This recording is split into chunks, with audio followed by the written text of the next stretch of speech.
100 बात की एक बात यह कि मेघालय पुलिस इस आरोप तक पहुंची कैसे कि सोनम रघुवंशी ने ही राजा रघुवंशी की हत्या करवाई होगी। इतना तो अब तक पूरा देश जान गया कि इंदौर के सोनम और राजा रघुवंशी मेघालय गए थे हनीमून के लिए। हनीमून मातम में बदल गया जब राजा का शव मिला। फिर मेघालय पुलिस ने दावा किया कि राजा के साथ हनीमून पर आई पत्नी ने ही राजा की हत्या करवाई। लेकिन ऐसी क्या चूक हो गई सोनम से कि पुलिस इस कहानी तक पहुंच गई। मर्डर मिस्ट्री है, यह पब्लिक समझ रही है, लेकिन मेघालय पुलिस का जो दावा है कि उसने मर्डर मिस्ट्री सुलझा ली, तो सबसे पहले कौन सी ऐसी कड़ी थी जो पुलिस को मिली कि पुलिस ने उस दिशा में जांच की कि यह मर्डर है। मेघालय पुलिस कह रही है कि सोनम रघुवंशी ने अपने प्रेमी राज कुशवाहा के साथ मिलकर पूरी प्लानिंग करके मर्डर किया। तो प्लान में चूक क्यों हो गई और चूक क्या हो गई? कहानी शुरू होती है हनीमून से। 11 मई को दोनों की इंदौर में शादी हुई। किसकी? सोनम रघुवंशी की राजा रघुवंशी के साथ। शादी के 9 दिन बाद यानी 20 मई को दोनों निकले हनीमून पर। अब बता रहे हैं कि पहले शायद कश्मीर जाने का प्लान था, लेकिन कश्मीर में क्योंकि पहलगाम हमला हो गया था और फिर ऑपरेशन सिंदूर हो गया, तो यह बात हुई कि तब लोगों में कि भाई अब जरा कश्मीर न जाओ। तो फिर प्लान बना कि मेघालय जाएंगे हनीमून पर। खैर, कहानी को फास्ट फॉरवर्ड करते हैं तो वो मेघालय चले गए 20 तारीख को। 11 तारीख को शादी हुई और 22 तारीख को मेघालय में एक किराए की स्कूटी से पहुंचे मौलखियात गांव। वहां क्यों गए? वहां इसलिए गए क्योंकि उनको देखने जाना था वहां का एक लिविंग रूट ब्रिज।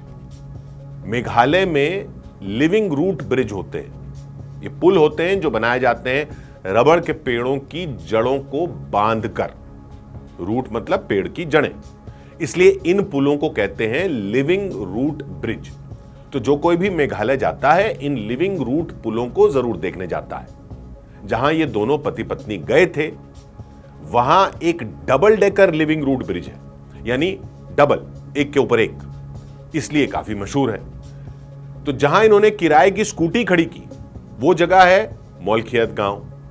वहां से 3000 सीढ़ियां नीचे उतरनी पड़ती हैं। उतरने के बाद आता है नॉनग्रियाड गांव। स्कूटी खड़ी करने के वक्त का सीसीटीवी वीडियो था तो पुलिस को वो मिल गया, तो वहां तक पुलिस पहुंच गई। उसके बाद 3000 कदमों की सीढ़ियां उतरे पुल को देखने के लिए, यह पुलिस ने अंदाजा लगाया। और वहीं पर पुलिस को पुल के पास, पुल उतरने के पास, सीढ़ियां उतरने के पास, सीढ़ियां उतरने के बाद पुल के पास नॉनग्रियाड गांव में एक होम स्टे है। तो पुलिस को लगा कि रात हुई होगी तो कहां गए होंगे।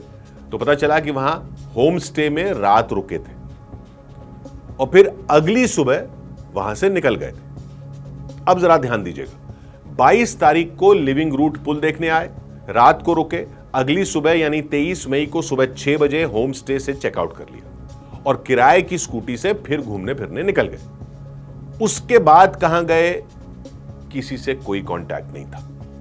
लेकिन जबरदस्त बारिश हो गई और मेघालय की बारिश जिसने नहीं देखी वो यही समझ ले कि राज्य का नाम मेघालय क्यों रखा गया है।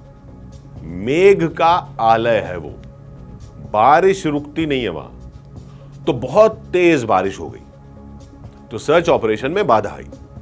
खैर, बारिश में फास्ट फॉरवर्ड करते हैं, सीधा 24 मई से 2 जून पर चलते हैं। 2 जून को वहां के एक झरने के पास खाई में एक शव मिला, सड़ी गली हालत में। चेहरा वगैरह सब ऐसा हो चुका था कि कोई पहचान ही ना पाए कि कौन है। तो पुलिस ने कैसे पहचाना कि ये वही राजा रघुवंशी का शव है जिनकी वो तलाश कर रही है? जब से 24 मई को लावारिस पड़ी स्कूटी मिली है, वो ऐसे पता चला क्योंकि राजा के हाथ पर उसका नाम गुदा हुआ था। टैटू बना हुआ था हाथ पर राजा के नाम का, यानी ये तो पता चल गया कि राजा की मौत हो गई। तो पोस्टमार्टम करवाया गया। पोस्टमार्टम रिपोर्ट में यह बात सामने आई कि किसी धारदार हथियार से राजा के सिर पर 2 बार वार किया गया था और यह कहा जा सकता था कि मौत उसी वजह से हुई थी। यानी पुलिस ने मान लिया कि मर्डर हुआ है। तो अब जांच मुड़ गई मर्डर के एंगल के हिसाब से। अब तक पति पत्नी के लापता होने की तलाश हो रही थी, लेकिन एक का शव मिल गया। 2 बार सिर पर वार करके मर्डर हुआ था, तो किसने किया और पत्नी सोनम का क्या हुआ? यह शव मिला 2 जून को। उसके 2 दिन बाद यानी 4 जून को पुलिस को लोकेशन से कुछ और चीजें मिली। एक महिला की टी शर्ट मिली, दवाओं की पट्टी मिली, एक मोबाइल फोन की स्क्रीन मिली हुई, टूटी हुई स्क्रीन, एक स्मार्ट वॉच मिली और 4 जून को मर्डर का केस दर्ज कर लिया मेघालय पुलिस ने। अब पुलिस कह रही है कि सोनम का राज कुशवाहा नाम के लड़के से अफेयर चल रहा था शादी से पहले से, और सोनम ने राज के साथ मिलकर सोनम के पति राजा रघुवंशी के मर्डर का प्लान बनाया।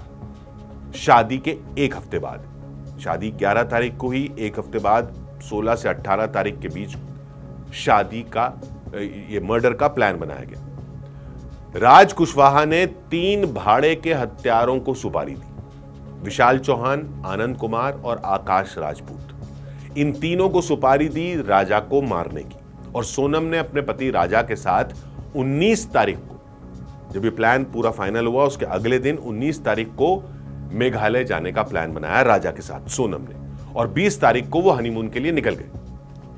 तो पुलिस के मुताबिक सब कुछ प्लान के हिसाब से सही जा रहा था, लेकिन 2 गलतियां कर दी हत्यारों ने। पहली तो ये कि पोस्टमार्टम रिपोर्ट में आया कि धारदार हथियार से सिर पर 2 बार मारा गया था राजा रघुवंशी को।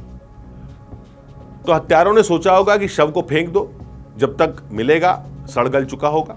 तो एक तो टैटू से शव की पहचान हो गई।